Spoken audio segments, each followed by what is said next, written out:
Diddy steps down as more accusers step up. But is there more to this shocking story?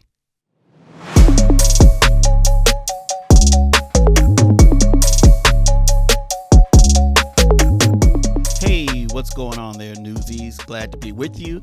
Let's get right into this news going on with Mr. Sean Combs, aka P. Diddy. There's been some new developments going on, and who knows how many more ways this case is going to turn, or these cases at this point. And then also let's discuss, why Diddy has stepped down from its media company Revolt. But then also some new revelations or reasons why he possibly settled his case with ex-girlfriend Cassie Ventura in such seemingly like record time. So let's get into it. So as we discussed, Diddy has formally stepped down as chairman of his media company that he co-founded, Revolt Media. They host some popular programs like Carisha Please, the podcast led by one half of the City Girls, Miss Carisha, aka Young Miami. This is after Cassie's accusations when she filed her $30 million lawsuit, which Diddy settled like about literally a day later, and then with more accusers coming forward with some pretty just wild allegations against the rapper and businessman. Okay, so we see here about Diddy stepping down as the chairman of Revolt. This is a statement that was released on Revolt's Instagram page. And we see here, let's get into the statement. It says Sean Combs has stepped down from his position as chairman at Revolt. And that basically Mr. Combs has previously had no operational or day-to-day role in the business. This decision helps to ensure that Revolt remains steadfastly focused on our mission to create meaningful content for the culture and amplify the voices of all Black people throughout this country and the African diaspora. Our focus has always been one that reflects our commitment to the collective journey of Revolt, one that is not driven by any individual, but by the shared efforts and values of our entire team on behalf of advancing, elevating, and championing our culture. And that continues. So a pretty strong statement there from Revolt, basically trying to distance themselves from Diddy. And that makes sense, right? They have a business to try to maintain. There's people on the payroll. There's even been some word or some folks saying that there have been people who have been frustrated by some people that are within Revolt that have been frustrated by some of the accusations. But, at this point, I think a lot of that might be hearsay, at least from what I know, right? So I don't have anything confirmed on my end with that, but there have been some rumblings and reports of folks being unhappy with Diddy at the helm as the chairman, which, again, to be expected. But, let's get into what some of these other allegations are before we get into some new developments as to why Diddy might have actually gone ahead and settled the case with Cassie so quickly. So I'm not quite sure all the things you can and can't say on YouTube, so I'm trying not to say anything that might get me flagged. So if I use other words that possibly aren't strong enough words to describe the content we're talking about, please forgive me. That's the reason why. It's not because I'm trying to belittle anything, because these are definitely very serious topics. Okay, so Diddy and these other allegations. So some of the allegations come from two women who claim that Diddy and R&B singer Aaron Hall, some R&B heads and some older folks might remember him as one of the lead singers of the group Guy. He was a big R&B person in the 90s. They allege that in the early 90s that Diddy and Aaron Hall had assaulted them in a sexual manner. Again, that's me trying to parse to not get... I really gotta find out what the limits are on YouTube. I don't know, y'all. But so they allege that Diddy and Aaron Hall had violated them one night, and that they had you can get it, you can Google and sort of read more about the details of those allegations, but that yes, the two of them took advantage of both of the women. And then the following day, I believe, Diddy actually showed up to their apartment and allegedly choked one of them. In an attempt to intimidate them to keep from going to authorities. So some pretty harrowing stuff. Just wild. Now these lawsuits are coming because Governor Kathy Hochul of New York had passed something called the Adult Survivors Act. The Adult Survivors Act gave people who claimed to have been abused sexually and did 1 year to file a lawsuit if they want to seek damages, right? Because typically with these kinds of cases, there's a statute of limitations, and with that statute of limitations, I think that's both on the criminal side, but possibly I think even also on the suing side. I'm not a lawyer, y'all. With the Adult Survivors Act, victims, male, female, whatever, could file their lawsuit against their perpetrator. And they were given 6 months. They were given 1 year to file their lawsuit, but that 1 year did not start until 6 months after the bill or the law had been passed. So it in effect gave people 18 months, so a year and a half to file. But anyway, that deadline, the expiration date was coming up. So that's why you saw like this deluge of lawsuits coming forward in the final days before that window of opportunity closed. And it hit a lot of different celebs, from Diddy, Jamie Foxx, a few others that I can't think of. And now again, this does not mean these are these are civil suits, so these are not for jail time. And then 2, just because there's a civil suit does not mean, or an accusation does not mean that someone is guilty, right? And doesn't mean they're innocent either. It just means that somebody has filed that suit. And we'll see, where things go there. But, my hope is that any victim of any kind of violence gets whatever justice they seek and that they can get. Some folks might say, why wait so long? And with these types of crimes, when they happen, there's just so much that goes into it. It's so hard. Most survivors don't come forward for a multitude of reasons. And, going for a civil case for a lot of folks, that might be the only option that they have left. So, hold your judgments. If you're someone that has those judgments, you really don't know what you're going to do until you've been in that situation. And that's not a situation that I think any of us really want to be in. But back to Diddy. So his case with Cassie. So, he settled that case within 24 hours. She had sued him initially for $30 million.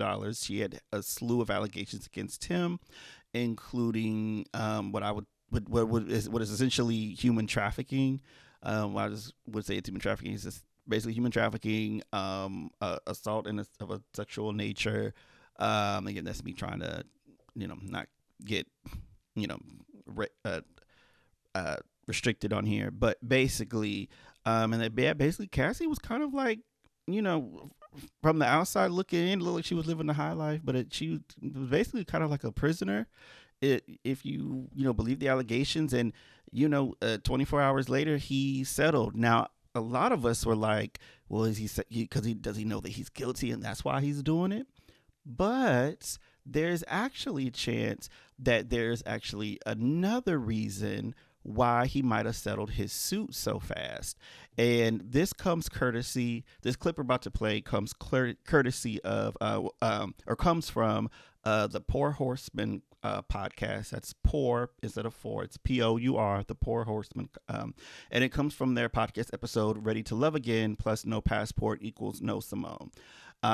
This is a podcast episode of theirs that dropped on November 28th, so you guys can check it out. It's episode 273, and in it, their special guest, attorney Symone Redwine, sort of breaks down some of the unique reasons why Diddy might have settled, and it may have actually been out of his hands. It has something to do with something, basically a clause called directors and officers liability. But let's let the attorney break it down, because she can do it way better than I ever could. So here's Symone, Symone Redwine, a guest on the Poor Horsemen podcast. Her attorneys were really brilliant. They didn't sue just Diddy. They sued his corporations. They sure did. And they sued his corporations and sued in her capacity as an employee. When you do that, it triggers commercial liability insurance. Yeah. And it triggers another policy called directors and officers. Okay. And we know he's a director of these companies as the CEO. So now you got two policies.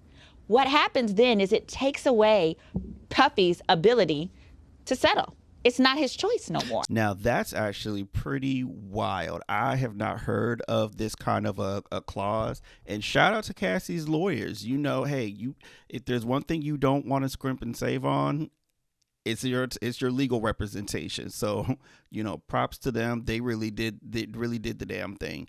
But let's get into more of what Raven has to say here. It's no longer personal accountability. It's his organization. It's his organization. And it's no different than like if you hit somebody with your car. Mm-hmm. Let's say you have State Farm. Mm-hmm. State Farm gets to decide to settle, not you.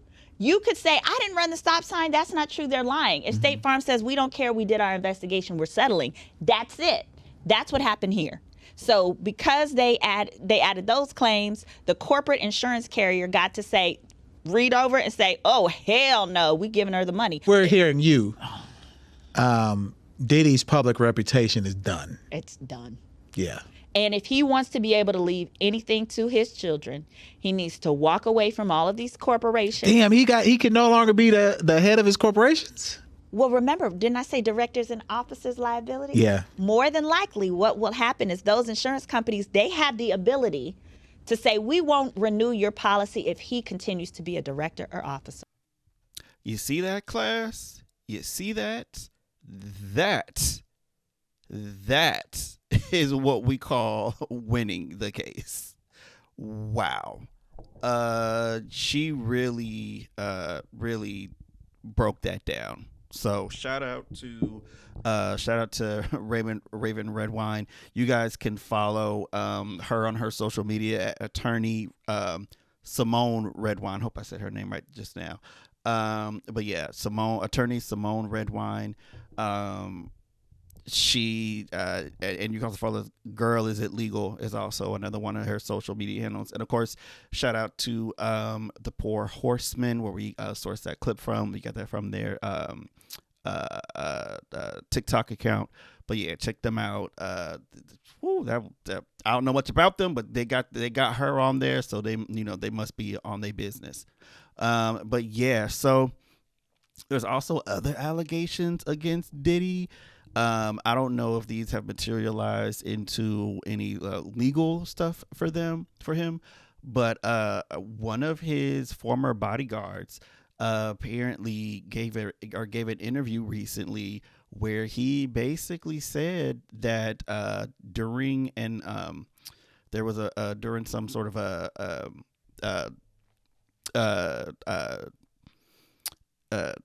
during an interview at some point, that I guess in a studio session, I don't know why I couldn't think, and during a studio session, Diddy had made a comment about that he had plans to drug his girl group, the girl group Danity Kane. You guys remember them from making the band.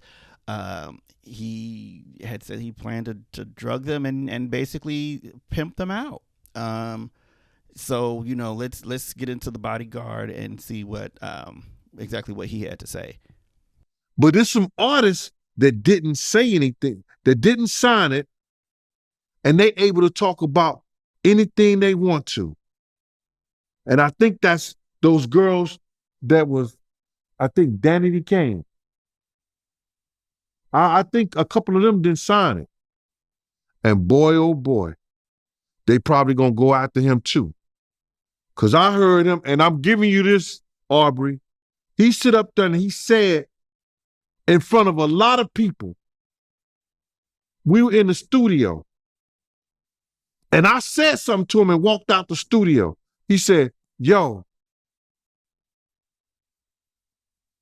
I'm going to drug their ass off and pick them up and pimp them out to my nigga. He said, I'm going to drug them out. I'm going to get them all on drugs, and I'm going to pimp their ass out to my nigga. And I was like, there's somebody kids, and walked out. And it's somebody that heard me. It's somebody that heard me. I mean, well, it's not only somebody that heard me, it's somebody that I know who was in the studio at the time that happened, and I still talk to him today. And we were just talking about that the other day. Yeah, that's crazy. That's crazy. So imagine, for folks that kept up with Danity Kane, Aubrey O'Day, Dawn Richard, none of the girls at Danity Kane, take no BS, but Aubrey especially, Dawn especially, they about their business, all of them, but especially those, so the fact that Diddy, if that allegation is true, try to do anything like that. You guys, if you watched Making the Band, it's no secret how he treated them ladies, and it was less than ideal. So yeah, really just shocking allegation. Aubrey O'Day, I believe, was responding on Twitter, and she's just like, basically was just like, wow, like, so yeah, so who knows, man, but who knows what's going to go on after this with Diddy. But, this what we're doing here on this show, we want to do more than just bring you the news, because what's the point of knowing all this stuff if you don't really have an idea of maybe what things that you can do with it. So let's get into what you can do. Right. So let's talk about actionable things that we can do. So in this instance, if you or a loved one or someone that is experiencing or dealing with any kind of violence of a sexual nature or even domestic violence, there are some places that you could reach out to for help. So let's go over what some of those might be. Okay, so first up we have RAIN.org. RAIN is a organization that helps victims of sexual violence and abuse. Again, not knowing what the rules are for Twitter, it stands for the GRAPE, drop the G, Abuse, Incest, National, I believe, Network. Apologies if I'm getting that part incorrect. But, it says here that, there's just a lot of resources, right? So stuff on sexual violence, statistics, warning signs, safety and prevention, safety for parents, safety for students, bystander intervention, grooming warning signs. So like just a lot of stuff that you can look into if you're just looking for information or what to do if you or someone is involved in a situation, ways that you can help. Right. So ways to donate, take political action, volunteer, all that good stuff. Public policy. There's a press center for all their news releases and things, consulting and training. And there's even a Spanish version. So, if you want to look at the Spanish version of the site, if you're a Spanish speaker, and I believe if we actually go up here, there's a button somewhere that you can click if you want it in Espanol, I believe. But if not, yeah, just go here in Espanol. And there's information there. You can get help with them 24/7. So if you see this up top here, it says get help 24/7. You can call 1-800-656-HOPE. That's 1-800-656-4673. There's also a live chat feature. If you want to do, get help online, you can click that. Somebody will pop up to help you. And you can also click to donate there. So yeah, really good website to check out. That is RAIN.org, RAIN with 2 N's. That's RAINN.org. Again, RAIN.org, RAINN.org. And then let's go to another site. So if you or anyone is experiencing domestic violence abuse, so like physical domestic violence, you can go to check out the National Domestic Violence Hotline. And that website is thehotline.org. It's just, again, www.thehotline.org. There is a Spanish version of the site as well. So you just click that button and you click it back to go back to English. But these similar methods for help you can call. Their number is 1-800-799-SAFE. Again, that's 1-800-799-7233. There's also the TTTY at 1-800-787-3224. And then there's also the chat live feature. So if you want to chat online. And then there's even a text feature. So if you want to text for help, you can text START to 87. Sorry, text start to 88788. Again, text start to 88788. Data messages may reply. This is what to expect when you reach out to them. Lots of good resources here as well. It's free. It's confidential. It's also 24/7. Ways to identify abuse, get help, plan for safety, supporting others, local resources, ways to get involved. Just a really great website. So check them out. Again, that's at thehotline.org, and that's for the National Domestic Violence Hotline. And they do have a version of the website in Spanish. All right. So we definitely covered a lot with this one. So, we talked about Diddy stepping down as chairman from the company that he co-founded, Revolt. Talked about some of the aspects of his legal cases as they continue to mount. And, we talked about some really cool and interesting resources for you or anyone who may be experiencing any kind of sexual or physical violence or abuse. So definitely check those out. Definitely worth bookmarking, because you just never know when you or someone might need that information. So, one other thing I forgot, apparently, and I haven't confirmed this, but according to some reports, some of the stores, I believe Macy's or Bloomies, I think it's Macy's, is actually going to, reportedly, since I've been confirmed, will be dropping Diddy's Sean John clothing label, because of the mounting scandals and whatnot. Now, mind you, I don't know if Sean John has been that big of a brand in recent years, but hey, FUBU, Echo, I don't know if y'all still around, but we going up, baby. So I don't know. But anyway, don't forget to share, like, and subscribe. You can also follow us on the social medias at Forward Up News.